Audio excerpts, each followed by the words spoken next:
font l'actu et ils sont sur un GFM. 7h45, l'invité du jour.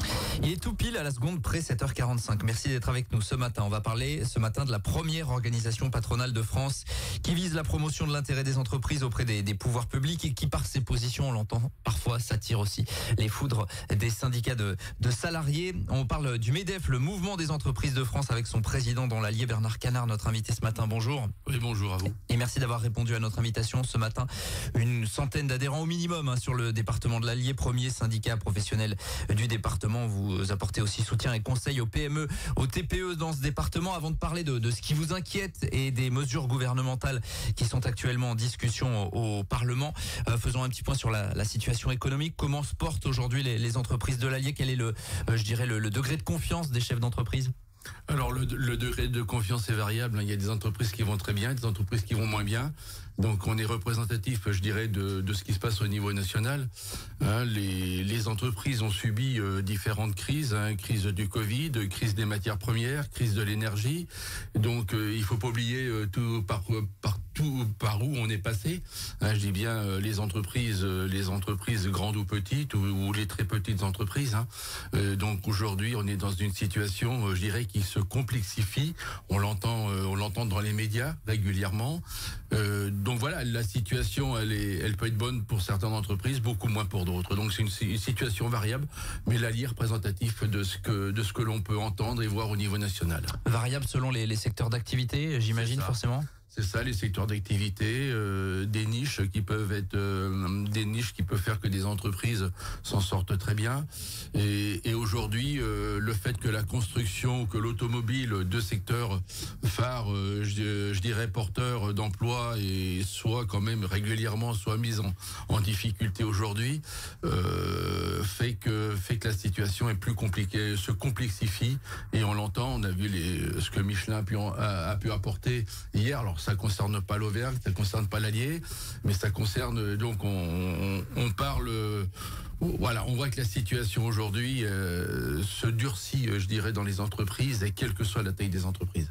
Si on parle Allier, on parlait également ces derniers jours d'Amis, redressement judiciaire, grosse entreprise montluçonnaise qui travaille dans le secteur de l'automobile, qui évidemment subit entre guillemets tout ce qui se passe à l'échelle mondiale sur ce domaine-là. Tout à fait.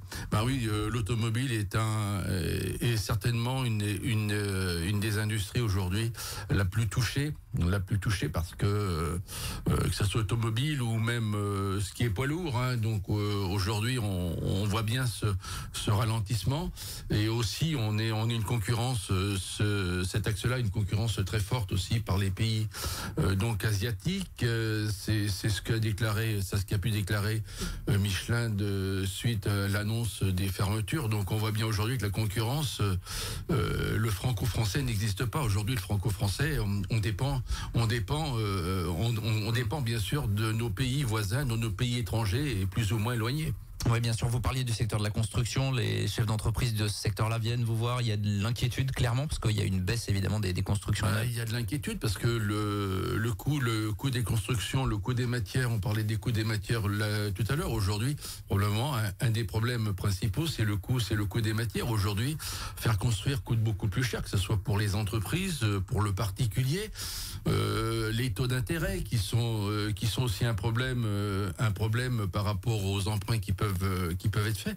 Donc l'accumulation de tout ça fait qu'aujourd'hui, on va pas parler que la construction soit sinistrée, mais elle est en forte baisse. Et il y a des entreprises aujourd'hui qui incontestablement ont un carnet de commandes qui se vide mois après mois, semaine après semaine. Oui, il y a une vraie inquiétude. On a besoin d'un plan de relance. Alors, vous l'avez dit, les entreprises, elles ont subi différentes crises. Il y a eu le Covid. Vous parliez aussi de l'augmentation des coûts des matières, de l'énergie. Malgré tout, on n'a pas eu d'hécatombe dans le département de l'Allier. Globalement, il y a eu des soupapes de sécurité qui ont marché. Alors tout simplement, on n'a pas eu d'hécatombe parce qu'il faut reconnaître que les prix derrière tout ça, il a fallu que les prix des entreprises, que les prix augmentent. Donc il y a eu cette inflation qui a entraîné, je dirais, ces augmentations. Ça reste quand même extrêmement compliqué. Aujourd'hui, l'énergie est quand même un élément phare. nos pays voisins, pas particulièrement en Europe, mais aux États-Unis ou en Asie, il n'y a pas de coût d'énergie. Il n'y en a pratiquement pas. Aujourd'hui, le coût d'énergie, c'est par 2, par 3, par 4, par 5. Donc, je pense que si on n'a pas encore vu des dépôts de bilan ou des redressements, on est en train de justement de voir une vague arriver. Alors à quel niveau sera cette vague? Je crois qu'il faut pas se cacher la face aujourd'hui. Les difficultés qu'ont les entreprises, c'est pas de l'invention, c'est la réalité de terrain, c'est des problèmes de personnel, c'est des problèmes avec les collaborateurs, c'est des problèmes de matières premières, des problèmes de rupture de matières premières, de coûts de matières premières. Et aujourd'hui, le coût de l'énergie a quand même fait flamber, je dirais, les marges des entreprises et mettent en péril certaines entreprises. Alors oui, peut-être qu'on le voit pas suffisamment, mais je peux vous dire que derrière le bureau d'un chef d'entreprise, aujourd'hui, il y a beaucoup d'inquiétudes. On le disait tout à l'heure, avec ces chiffres des tribunaux de commerce et le nombre de procédures collectives, c'est évidemment quelque chose d'important qui est en progression dans l'Allier sur les 9 premiers mois de l'année. Dans ce contexte, il y a ce communiqué, donc une déclaration commune du MEDEF, mais aussi d'autres organisations patronales, de la FNSEA, aussi le syndicat agricole qui est signataire. Une déclaration commune pour protester contre ce projet du gouvernement. On sait que le gouvernement cherche des économies et notamment la baisse des allègements de cotisations qui, selon votre structure notamment, est une lourde menace pour l'emploi et la performance économique des entreprises. Pourquoi ça vous gêne en fait ce projet-là ? Alors, ce qui nous gêne, ce qui me gêne pas, c'est qu'on veuille, je dirais, réduire le déficit de la France. Effectivement, c'est un déficit excessif. Bon, donc, on doit tous y participer. Je crois que personne de raisonnable, on est tous d'accord, je dirais, sur cette réduction. Maintenant, les allègements sur les charges ont été faits à un moment donné pour réduire le coût du travail et pour faire que nos équipes, que nos entreprises au niveau de l'Allier, mais au niveau national, bien sûr, soient compétitives et puissent vendre leurs produits, puissent se prémunir de l'importation et puissent également exporter. Donc réduire ces allègements, c'est incontestablement affaiblir les entreprises et leur donner un coût supplémentaire par rapport à toutes les annonces, par rapport à tout ce que j'ai pu dire avant, qui sont liés entre l'énergie et les matières premières. Donc c'est un coût supplémentaire dont les entreprises n'ont pas besoin. C'est une charge supplémentaire de 5 milliards d'euros selon les décomptes.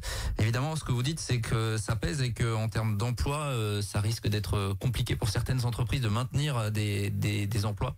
Ouais, ça sera compliqué, bien évidemment. Aujourd'hui, on parle d'allègement. Moi, ce que j'aimerais qu'on entende, c'est aujourd'hui parler du temps de travail. Le temps de travail en France est insuffisant. On doit aujourd'hui, si on veut amener là du pouvoir d'achat à nos collaborateurs, à nos salariés, il faut revoir peut-être les heures supplémentaires, revoir le temps de travail. On est un des pays où on travaille le moins. Donc aujourd'hui, on doit ouvrir ce débat. Les allègements, beaucoup d'allègements de charges ont été faits au moment des 35 heures pour faire que les 35 heures soient acceptables pour les entreprises par des allègements. Aujourd'hui, on voit bien qu'aujourd'hui, on veut remettre une partie de ces allègements en cause. Donc encore une fois, c'est des coûts pour les entreprises et c'est quelque chose que l'entreprise, quelle qu'elle soit, artisanale, vous avez nommé l'ensemble des syndicats, donc ça veut dire que c'est quand même tout le monde est concerné, c'est-à-dire toutes les entreprises sont concernées et s'il y a eu ce communiqué commun, c'est que derrière il y a une véritable inquiétude. Alors l'argument du gouvernement, c'est de dire que le dispositif d'allègement de charges aujourd'hui, il freine la hausse des salaires au-dessus du SMIC. On a bien compris que vous n'étiez pas forcément d'accord et ce que vous dites également avec les autres organisations, c'est qu'il y a d'autres pistes d'économie, notamment dans la sphère publique, c'est-à-dire que vous enjoignez aujourd'hui l'État à faire un peu le ménage, à faire un peu le tri. Bah alors là c'est évident, je crois que du gaspillage, on le voit malheureusement en permanence. Je dirais que nos entreprises, on les gère comme on doit les gérer du mieux possible, sans gaspillage ou en tout cas en évitant le gaspillage. C'est évident que la sphère publique, il y a énormément d'économies à faire. Moi, je suis pas là pour mettre les uns contre les autres, mais il faut aujourd'hui que tout le monde se rende compte que de passer par des bonnes économies. Les bonnes économies, effectivement, c'est aller chercher dans la sphère publique. Et là, il y a vraiment de quoi faire.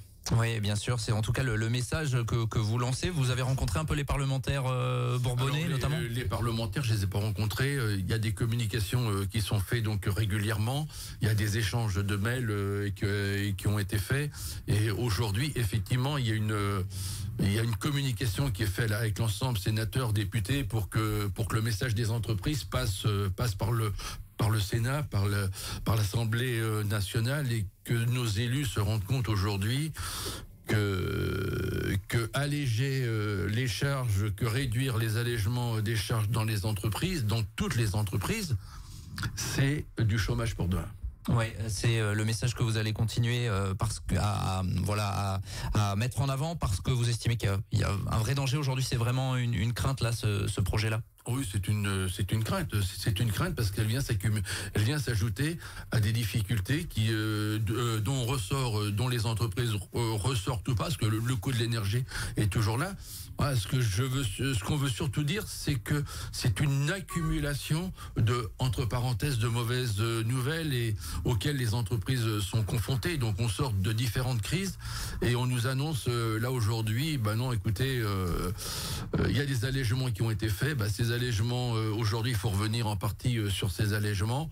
Donc on augmente le coût du travail et c'est pas ça qui va nous permettre d'augmenter les salaires, loin de là. Et ce que vous dites aujourd'hui, c'est qu'il y a danger derrière, notamment en matière d'emploi. C'est donc le message que vous faites passer ce matin. Bernard Canard, président du MEDEF de l'Allier, merci d'avoir été avec nous. Écoutez, merci à vous. En direct, évidemment, on suivra l'avancée de ce dossier qui est actuellement dans son parcours parlementaire. Il est 7h56 sur RJFM, on est en direct et on revient dans quelques minutes. Tous les matins, 7h45, l'invité du jour en direct sur RJFM. Retrouvez l'invité du jour en podcast sur rjfm.net et l'appli RJFM, mais aussi en replay vidéo sur YouTube et Facebook. RJFM.